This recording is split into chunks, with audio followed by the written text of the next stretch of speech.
E aí pessoal, tudo bem com vocês? Sejam bem-vindos a mais um vídeo do canal. Antes de qualquer coisa, deem o seu like e se inscrevam se você ainda não for inscrito, para que você possa dar uma força para esse canal. O tema a ser abordado hoje é sobre ureia para ruminantes. Quer conhecer mais? Vem comigo!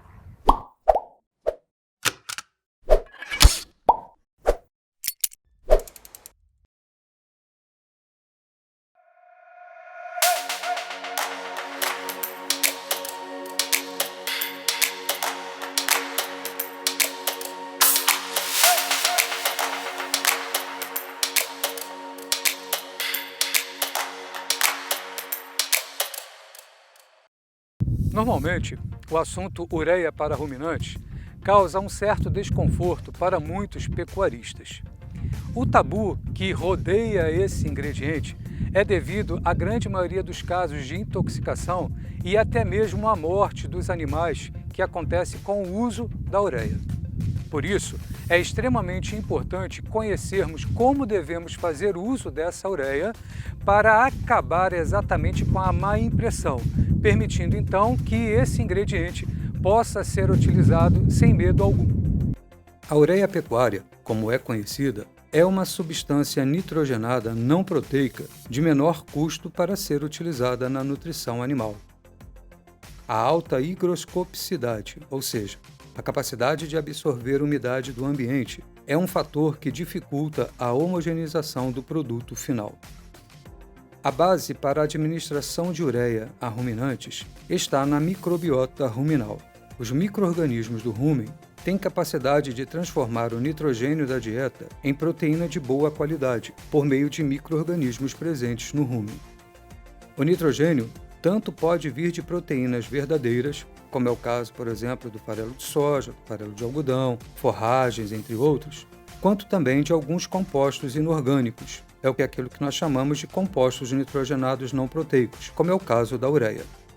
A substituição das fontes convencionais de proteína pela ureia se torna possível em virtude da capacidade da microbiota ruminal de converter o nitrogênio não proteico em uma proteína de alto valor biológico.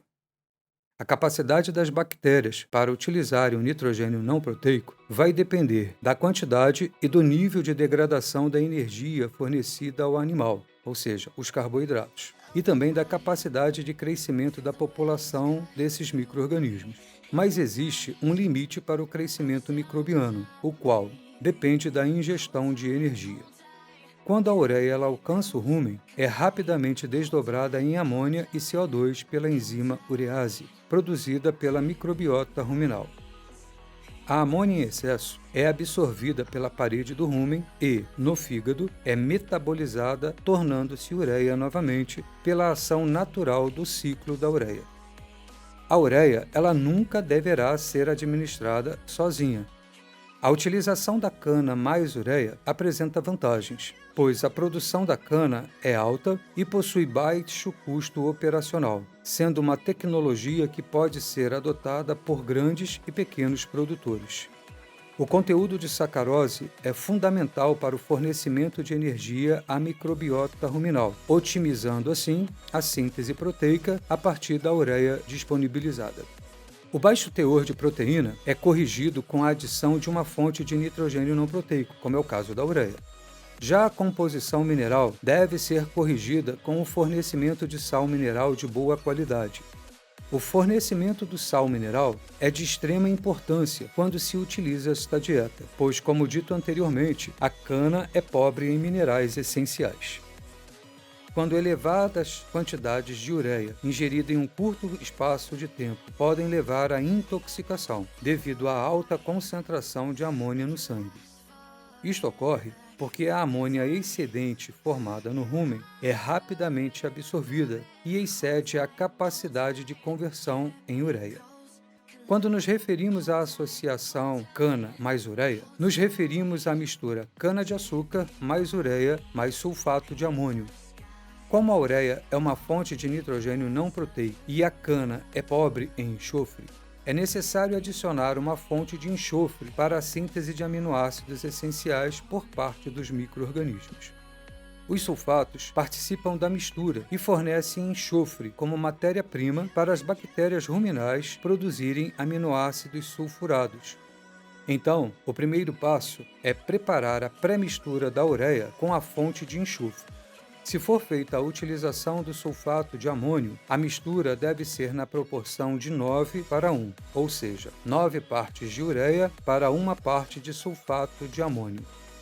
A proporção entre mistura ureia mais a fonte de enxofre e a cana deve ser feita corretamente.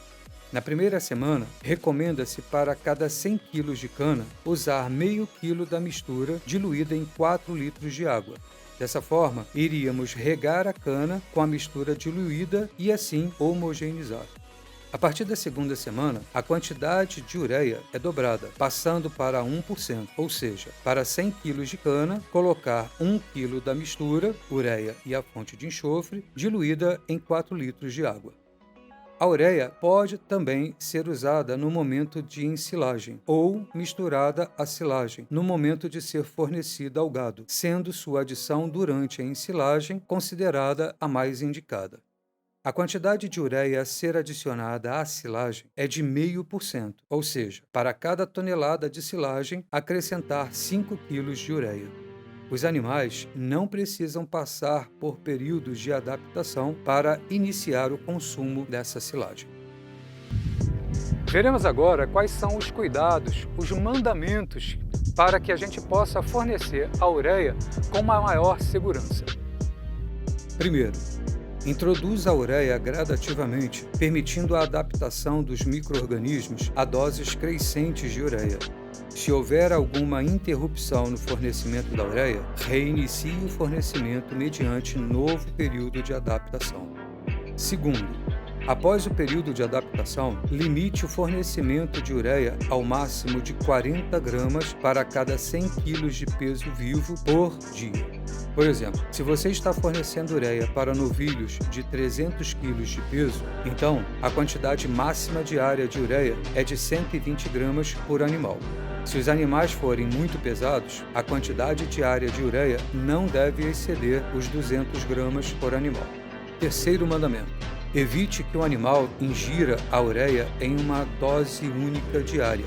Fracione tal dose em várias refeições.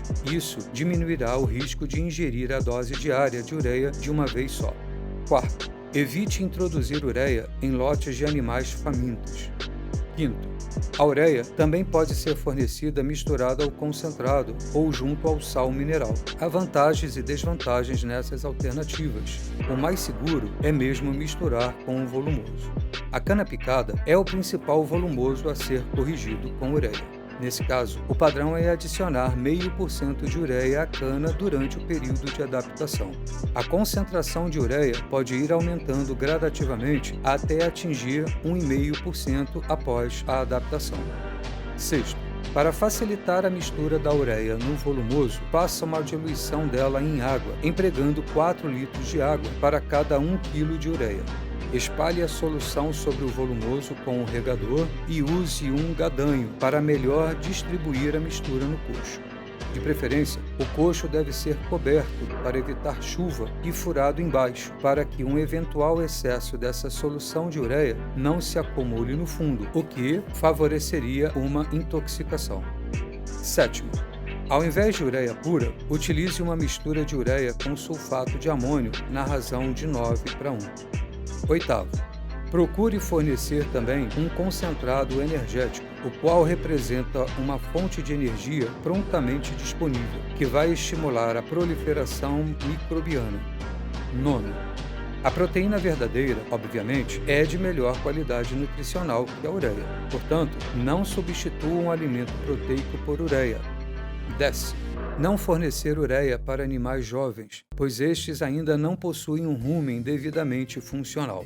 Como regra, recomenda-se não fornecer para animais com menos de 3 meses de idade. Essas recomendações citadas devem ser adaptadas caso a caso e o bom senso deve prevalecer. Atenção, então, para acompanhar especialmente o consumo voluntário dos animais. Diante de uma súbita e acentuada redução do consumo voluntário ou diante de sintomas de intoxicação, suspenda o fornecimento de ureia. Os sinais clínicos surgem entre 30 a 60 minutos após a falta dos devidos cuidados comentados anteriormente e são caracterizados por agitação, salivação em excesso, falta de coordenação, tremores musculares, micção e defecação frequentes, respiração ofegante, timpanismo, apatia, ataxia e sudoração. Em casos graves, o animal fica prostrado, com as extremidades estendidas, tem convulsões e taquicardia e pode morrer. As alterações clínicas observadas referem-se aos mecanismos compensatórios que visam reduzir o pH ruminal. O tratamento deve ser realizado logo que sejam notados os primeiros sintomas. Seu objetivo é reduzir o pH no ambiente ruminal e impedir a absorção excessiva da amônia. Deve-se administrar vinagre ou ácido acético a 5% por via oral, de 4 a 6 litros por animal adulto a cada 6 ou 8 horas. A administração de água gelada em grandes quantidades, algo em torno de 20 a 40 litros por animal, também pode ser usada para reduzir a temperatura ruminal e diminuir a ureálise. Outros mecanismos poderão ser usados para alívio dos sintomas, tais como soluções de cálcio e magnésio, soluções de glicose e laxativos. Então, pessoal, chegamos ao final desse vídeo. Espero que vocês tenham gostado. Se gostaram, cliquem em gostei, não se esqueçam de se inscrever e de compartilhar esse vídeo com os seus amigos, ok? Nos encontramos numa próxima videoaula. Até lá, tchau!